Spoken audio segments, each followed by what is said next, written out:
கருடபுராணம் செய்திகளுக்காக காளிராஜ்.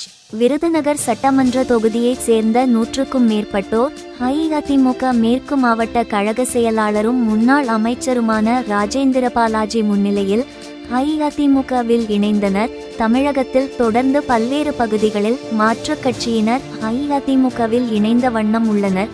விருதுநகர் மேற்கு மாவட்டத்தைச் சேர்ந்த ராஜ்பாளையம், ஸ்ரீவில்லிபுத்தூர், சிவகாசி, விருதுநகர் உள்ளிட்ட சட்டமன்ற தொகுதிக்குட்பட்ட கிராமங்களில் எந்த கட்சியை சேராதவர்களும் மாற்றுக் கட்சியைச் சேர்ந்தவர்களும் அந்த கட்சியில் இருந்து விலகி முன்னாள் அமைச்சர் ராஜேந்திர பாலாஜி முன்னிலையில் கடந்த ஒரு மாதத்தில் 20,000க்கும் மேற்பட்டோர் அஇஅதிமுகவில் இணைந்துள்ளனர். மேலும் இதன் ஒரு பகுதியாக விருதுநகர் சட்டமன்ற தொகுதியை சார்ந்த OBS அணி மற்றும் மாற்றுக் கட்சியினர் என சுமார் 100க்கும் மேற்பட்டோர் திருத்தங்கலில் உள்ள அஇஅதிமுக முன்னாள் அமைச்சரும் விருதுநகர் மேற்கு மாவட்ட செயலாளருமான ராஜேந்திர பாலாஜியை அவரது இல்லத்தில் சந்தித்து அவரது முன்னிலையில் அஇஅதிமுகவில் இணைந்தனர்.